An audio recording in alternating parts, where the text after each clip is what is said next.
따스한 성령님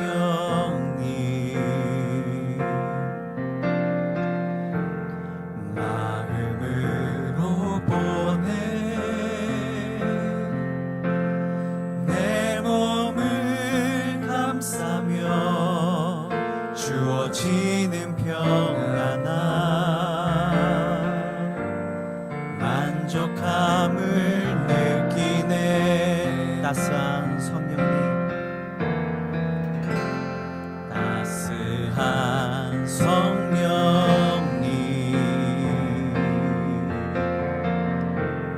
마음으로 보내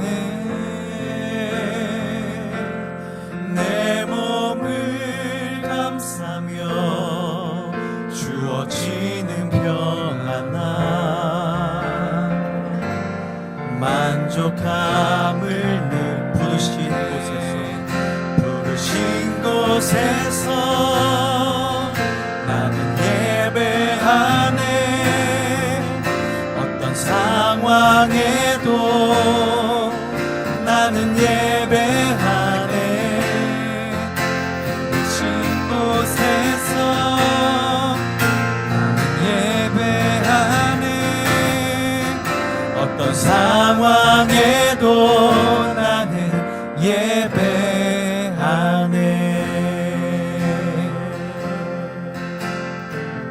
사랑과 진리에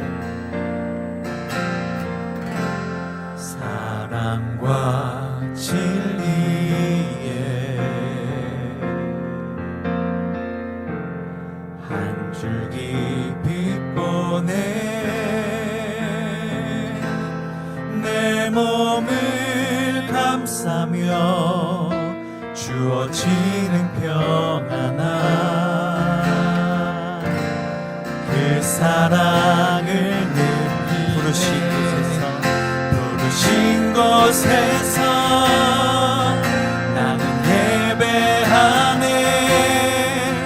어떤 상황에도 나는 예배하네. 곳에서 나는 예배하네. 어떤 상황에도 나는 예배하네. 부르신 곳에서 나는 예배하네. 어떤 상황에도 나는 예배하네. 곳에서 나는 예배하네. 어떤 상황에도 나는 예배하네. 내가 걸어갈 때 길이 되고 살아갈 때 삶이 되는 그곳에서 예배하네. 내가 걸어갈 때 길이 되고 살아갈 때 삶이 되는 그곳에서 예배하네. 내가 걸어갈 때 길이 되고 살아갈 때 삶이 되는 그곳에서 예배하네. 내가 걸어갈 때 길이 되고 살아갈 때 삶이 되는 그곳에서 예배하네. 부르신 곳에서 나는 예배하네. 상황에도 나는 예배하네. 부르신 곳에서 나는 예배하네. 어떤 상황에도 나는 예배하네. 부르신 곳에서 나는 예배하네.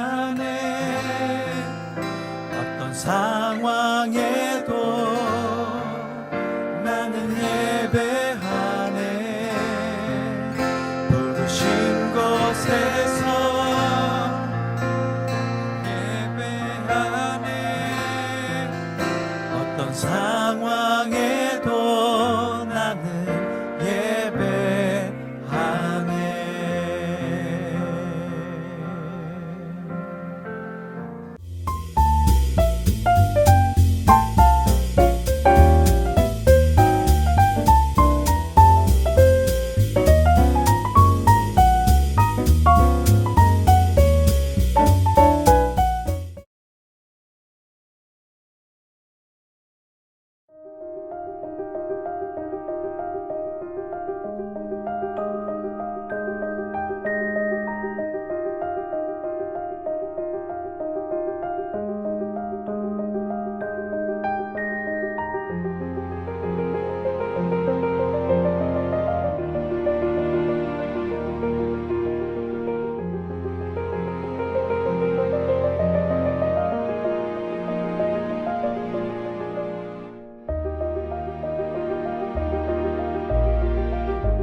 한가위 연휴입니다. 사랑하는 우리 세우는 교회 식구들 모두 위에 하나님의 사랑과 은혜와 복과 평화가 가득 넘치기를 예수님의 이름으로 축원합니다.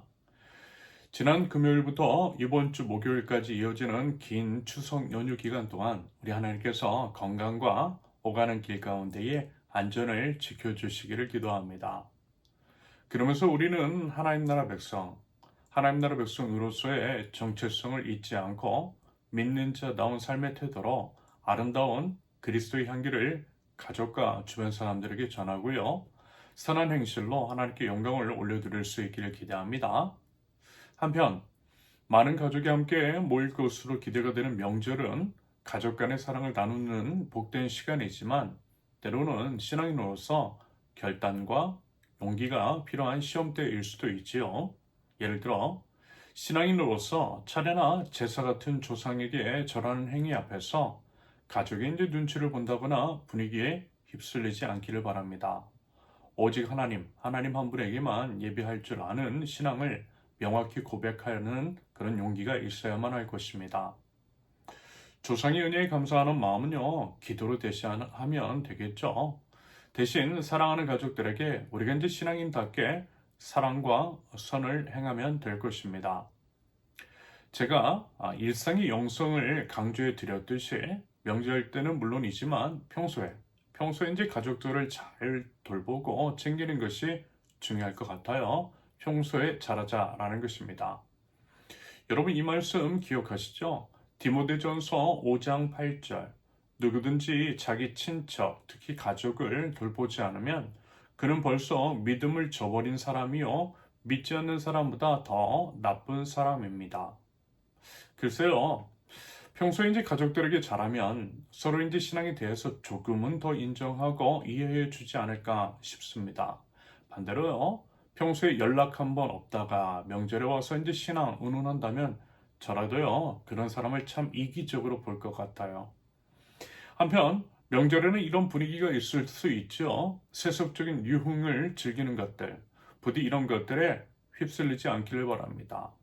오히려 절제하며 때로는 이제 단호하게 아니요 라고 말할 수 있는 용기가 있을 수 있기를 바랍니다. 여러분, 우리는요 세상의 즐거움이 아니라 하나님 안에서 누리는 기쁨으로 만족할 줄 아는 하나님 나라 백성임을 잊지 않기를 바랍니다. 한편요 이런 게 있어요. 이런 게 있으면 좋겠어요. 요즘 물론 과거에 비해서 명절 음식이라든지 여러 일들이 줄어들기는 했지만 그럼에도 이제 감당해야 할 일들이 있죠. 식구들이 모이면 손이 더 가는 것들이 있더라는 것입니다. 그런다고 할 때 우리는 이제 믿는 사람으로서 솔선수범하면 좋겠어요. 먼저 섬길 줄 아는 용기를 가져보자라는 것입니다. 사실 우리 예수님께서도 먼저 섬겨주셨잖아요. 주님 먼저 보여주신 섬김의 본을 따라 우리도 섬겨보자라는 것입니다. 솔직히 1년에 몇 번 되지도 않잖아요. 그러므로 그 정도는 괜찮지 않나 싶은 거죠. 그것이 바로 우리를 통해 드러나야 할 아름다운 그리스도의 향기일 것입니다. 아울러 주변에 이제 이런저런 사정들로 인해 홀로 외롭게 명절을 보내는 사람들도 분명히 있을 것입니다. 그런 사람들에게 명절 어떻게 지내느냐라고 안부도 물어보면 좋겠어요. 경우에 따라서는 밥도 함께 할 수 있는 넉넉한 마음과 사랑이 있으면 좋겠습니다. 주저하지 말고요. 용기를 내어 먼저 말을 걸어보고 함께 할 줄 아는 그러한 믿음의 식구들일 수 있기를 기대합니다. 그리고 이제 무엇보다 우리는 하나님 나라 백성, 하나님 나라 백성은 하나님을 예배하는 사람입니다. 매일의 삶 속에서 주님과 동행하는 사람이지요. 그러므로 연휴 기간에 이렇게 이제 온라인으로라도 예배하는 것은 너무 좋은 일이고 사실 당연한 일입니다. 아울러 하루 중 잠시라도 주님 앞에 서면 좋겠어요. 아주 조금씩이라도 따로 시간을 내어서 말씀을 보고 또 기도도 하자라는 것입니다. 그렇게 이제 하루를 시작하자라는 거예요. 교회에서 매일 제공해 드리는 영상을 통해서도 좋고요. 개인적으로 각자에게 맞는 방법으로 하셔도 좋아요. 뭐가 되었든 우리가 이제 하나님 나라 백성으로서 해야 할 마땅한 신앙의 훈련들을 하고 신앙의 여정을 걸어갈 수 있기를 기대합니다. 여러분, 신앙에는 연휴가 없어요. 평생 매일의 삶 속에서 걸어가야 할 길입니다. 마치 이제 밥을 먹는 것과 같고 숨을 쉬는 것과 같아요. 여러분 밥 먹지 않고 숨 쉬지 않으면 죽잖아요. 말씀과 기도, 그것을 통한 주님과의 동행이 말하자면 그런 것입니다. 아마 아실 거예요. 우리가 이제 주님과의 시간, 그 경건의 시간을 지킨다라고 하지만 실은 그 시간이 우리를 지켜준다라고 하는 것들을 말입니다. 우리의 마음과 생각이 세상의 염려나 분위기에 휩쓸리지 않도록 지켜줄 것이고요. 우리가 하나님 나라 백성이라는 정체성을 확인시켜 줄 것입니다. 부디 그러한 믿음의 용기, 마땅히 지켜야 할 것들을 지킬 줄 아는 믿음의 용기가 저와 여러분들에게 있을 수 있기를 바라고요. 그럼으로써 연휴 기간에도 우리 하나님께서 기뻐하시고 사람들에게 기감이 되는 하나님 나라 백성, 저와 여러분들의 추석 명절이 될 수 있기를 기대합니다. 그러면 이제 오늘 주어진 본문을 통해서요, 세 가지로 한번 말씀을 나눠볼게요. 첫째, 다수의 압력, 1절부터 11절까지. 먼저 오늘 본문은 남유다의 여호사밧 왕이 북이스라엘의 아합 왕과 동맹을 맺고 전쟁을 준비하는 상황이라는 점을 인지하시면 되겠습니다. 1절 보면 여호사밧은 재물을 많이 모으고 큰 영예를 얻었다. 그는 아합 가문과 혼인의 유대를 맺었다. 참 괜찮은 왕. 남유다와 북이스라엘을 통틀어 몇 안 되는 선한 왕 중에 하나였던 여호사밧은 일생일대기의 중요한 잘못을 저질렀어요. 아합 가문과 혼인의 유대를 맺은 것. 다시 말해서 여호사밧의 아들 여호람과 아합의 딸 아달랴가 결혼을 함으로써 여호사밧과 아합은 사돈 관계가 되었습니다. 일단 이렇게 사돈 관계를 맺은 이유는 시리아 등 외부의 위협에 맞서서 동맹을 맺기 위함이었습니다. 다시 말해 남유다와 북이스라엘이 군사적, 외교적 연합을 맺음으로써 공동의 적에 맞서는 전략적인 선택을 취한 것이라 할 수 있겠죠.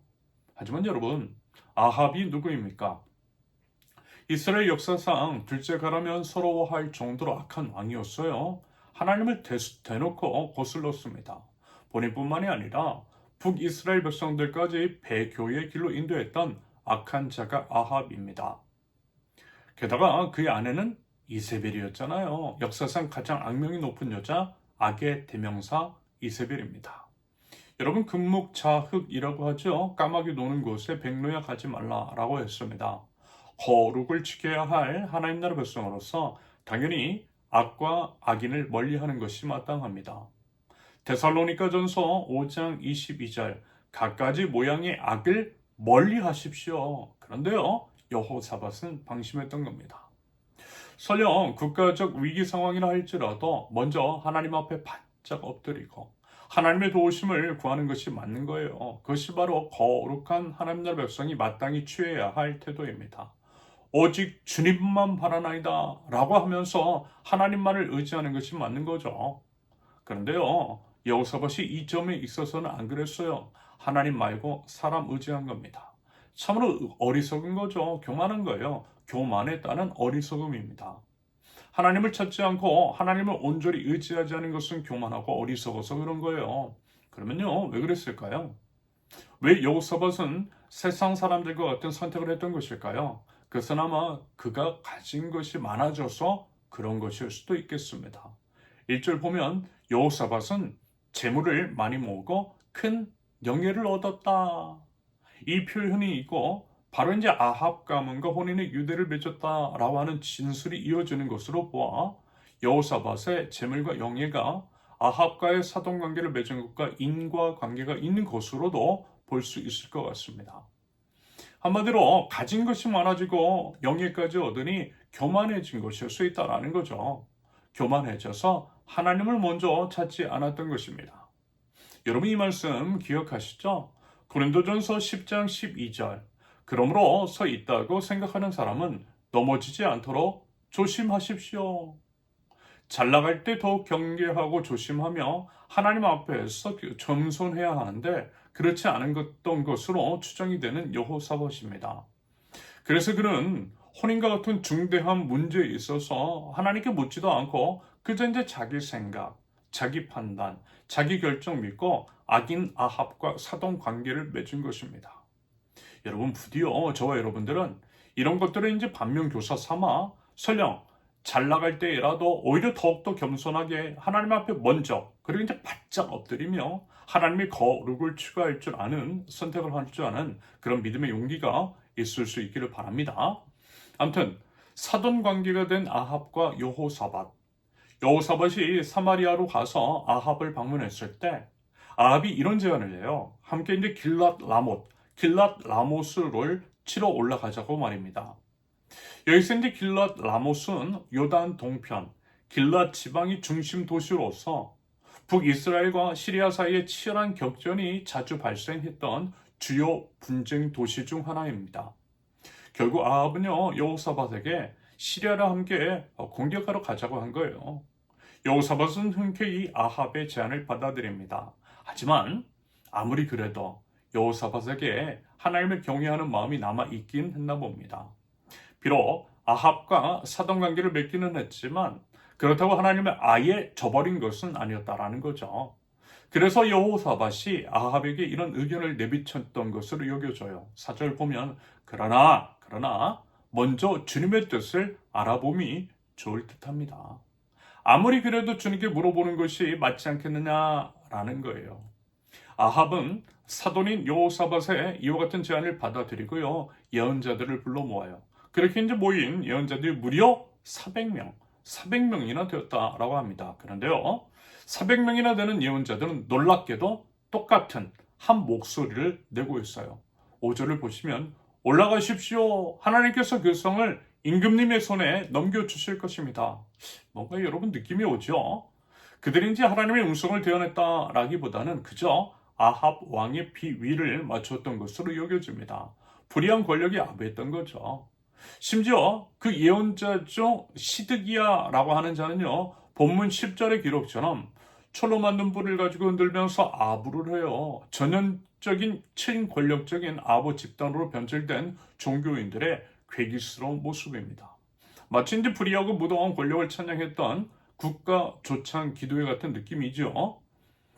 이와 같은 상황과 분위기 속에서 여호사밧은 뭔가 좀 꺼림직했던 것으로 여겨져요. 그래서 이제 조심스럽게 다시 한번 아합에게 물어봅니다. 6절 보면 우리가 물어볼 만한 주님의 예언자가 여기에 또 없습니까?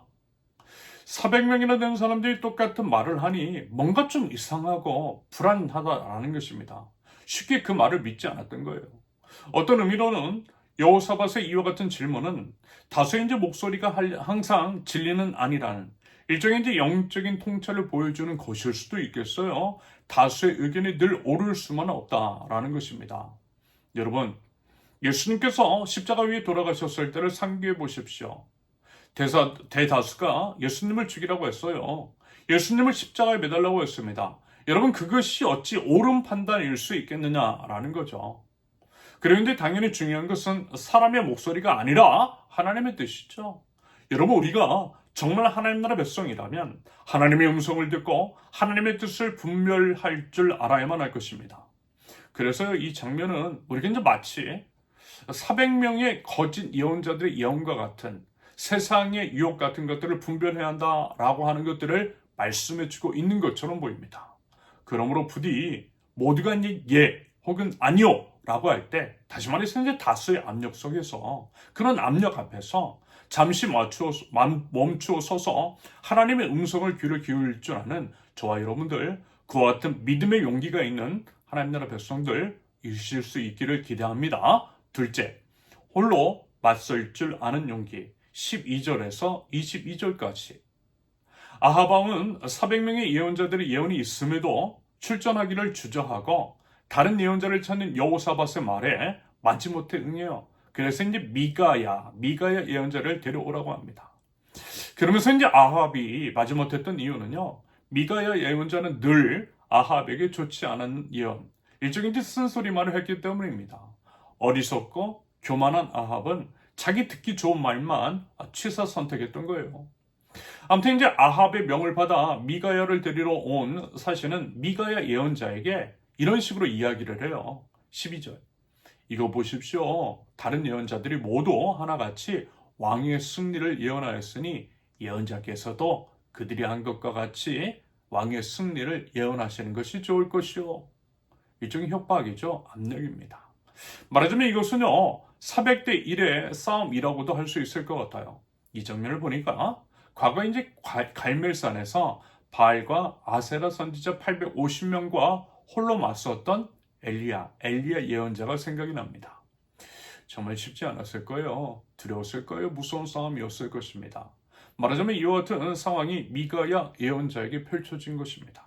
여러분 어떻습니까?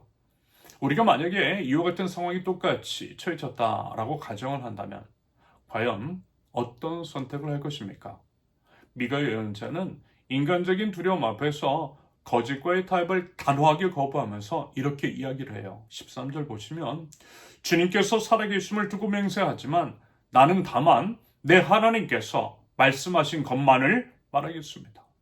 말하자면 그는 오직 두려워해야 할 뿐 하나님 한 분만을 두려워하겠다는 믿음의 용기를 보였던 거예요. 오직 하나님만을 두려워할 줄 아는 참된 믿음, 믿음의 용기, 바로 그것이었습니다. 그러면서 이제 계속해서 하나님을 경외하는 마음으로 담대하게 선포해요. 본문 16절에서처럼 이스라엘 군대는 마치 목자 없는 양떼와 같이 흩어질 것이라고 말입니다. 본문 21절과 22절에서는 400명의 예언자들에게 거짓말을 하는 영이 들어가 그들을 조종하고 있다라고 폭로합니다.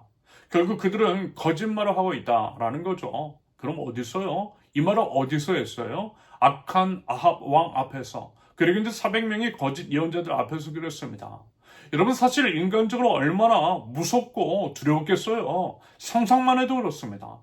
하지만요, 미가야 예언자는 하나님 앞에 정직한 사람으로서 하나님과 사람 앞에 믿음의 용기를 보였던 것입니다. 절대 다수의 두려움 없이 담대하게 홀로 맞섰던 미가야 예언자입니다. 셋째, 믿음의 용기가 부르는 대가. 23절에서 27절까지. 하지만 여러분, 이렇게 이제 진리의 편에 서는 것, 진실하게 하나님의 말씀을 대언한 것에 대한 미가야 예언자가 치러야 할 대가는 혹독했어요. 그게 말하자면 십자가인 것이겠죠. 예를 들면 본문 23절을 보면 거짓 예언자 시드기야는 미가야의 뺨을 때리며 폭력을 행사했어요. 본문 26절을 보면 아합 왕은 미가야에게 분노하면서 미가야를 감옥에 가두고 빵과 물을 죽지 않을 만큼만 먹이라고 명령을 합니다. 이런 식으로 미가야는 하나님의 편에 서고 진리의 말씀을 선포한 대가로 고난과 핍박을 받았습니다.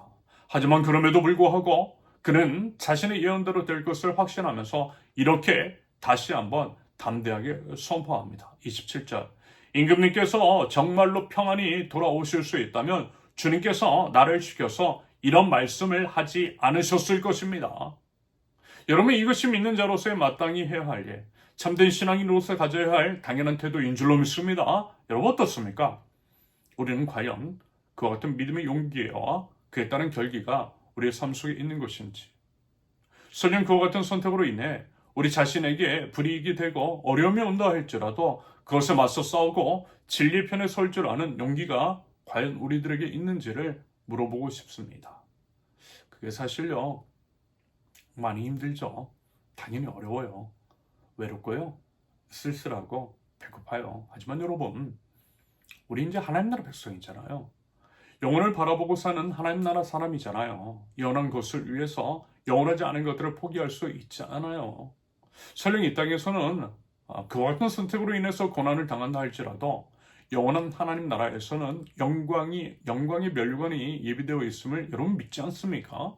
그 영광에 비하면 이 땅에서의 고난은 아무것도 아님을 믿는 우리는 하나님 나라 백성입니다. 로마서 8장 18절, 현재 우리가 겪는 고난은 장차 우리에게 나타날 영광에 견주면 아무것도 아니라고 나는 생각합니다. 드디어 이와 같은 믿음에 따른 선택이 있고요, 믿음의 용기를 보일 수 있기를 기대합니다. 그러면서 이제 사실 이제 우리 교회, 우리 이제 세우는 교회, 그리고 우리 세우는 교회가 소속되어 있는 느헤미야 교회 협의회가 그와 같은 선택을 하고 있죠. 우리는 분명 소수이고 소수자의 의견을 대변하는 교회이며 교회 협의회입니다. 물론요, 소수의 목소리가 무조건 옳다라고는 할 수 없어요. 하지만 우리는 하나님의 말씀, 하나님 나라의 복음, 공의와 정의, 환대와 포용의 가치에 따라서 이 길을 선택하면서 이제까지 걸어왔습니다. 그 선택으로 인해서 적지 않은 어려움을 겪고 있어요. 외면도 받았고요, 때로는 비난과 공격도 받았습니다. 메이저가 아니다 라고 하는 이유 하나 때문에 그런 일들을 당했어요. 우리의 목소리가 결코 하나님 나라 복음을 거스르는 것이 아님에도 불구하고 심지어는 교회 다니는 사람들로부터 말도 안 되는 공격을 참 많이 받았습니다. 때로는요, 우리 교회를 떠난 사람들도 있지요. 후원을 끊는 사람들도 많아요. 그게 이제 참 어렵고 힘들더라고요. 같은 기독교 신앙을 가진 사람들로부터의 외면과 공격이 더 힘들더라고요. 아마 이제 미가야 예언자도 그랬을 것입니다. 예언자라고 하는 자들의 공격이 더 힘들었을 것이에요. 지난 교회에서 부사역자로 사역을 할 때 이런 일을 겪은 적이 있습니다. 예를 들면 변화하는 사회 상황과 교회 형편 가운데에 생명 없는 겉물이 아니라 생명을 살리는 데 교회가 온 힘을 기울이는 것이 맞는 것이다 라고 하는 식으로 목소리를 높였어요. 제안도 했어요. 더 심각하실 그런 상황들을 미리 앞서서 준비해야만 한다 라고 했습니다. 그것은 특별 계시인 성경의 가르침과 마주하는 상황이라고 하는 일반 계시의 측면에서 하나님의 뜻이 분명해 보였습니다.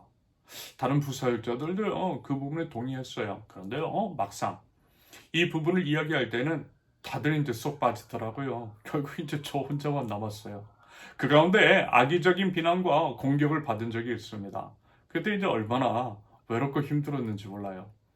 동역자로 여겼던 목사들로부터 받는 공격과 비난은 더더욱 날카롭게 느껴졌습니다. 정말 외로웠어요. 거대한 힘에 굴복하고 편승했던 이들이 오히려 인간적으로 잘 나가는 것들을 보면서 이런 생각이 들 정도였습니다. 나도 남들처럼 적당히 아부하며 살아야 됐나? 좋은 게 좋은 거지 라고 하면서 그렇게 살 걸 그랬나? 바보 같은 생각이지만 그런 생각이 들더라고요. 그런 상황 속에서 신앙의 양심, 믿음의 용기를 지키기가 쉽지는 않았습니다. 그런데 그로 인해 아무도 없이 또 아무것도 없이 교회를 개척해야 했을 때 그 과정 가운데 겪었던 일들, 말로 다 표현하기 힘든 어려움 속에서 연약해질 때도 있었습니다. 하지만요, 신실하신 우리 하나님께서는 위로해 주셨어요. 놀라운 방법으로 다독여 주셨어요. 믿음의 용기 주셨습니다. 그래서 이제 비록 외롭고 힘들었지만 이제까지 신앙의 양심을 지키는 가운데에 하나님 나라 복음을 선포하며 걸어가고 있는 것입니다. 그 하나님께 감사와 찬양과 영광을 올려드립니다. 여러분, 부디 삶의 자리에서 다소 이제 불의한 압력에 맞서 싸울 줄 아는 믿음이 우리 모두에게 있을 수 있기를 바랍니다.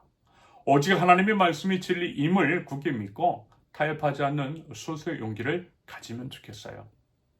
뺨을 맞을 것을 알면서도 진리의 말씀을요, 입술과 삶으로 선포하는 하나님 나라 백성들 되기를 바랍니다.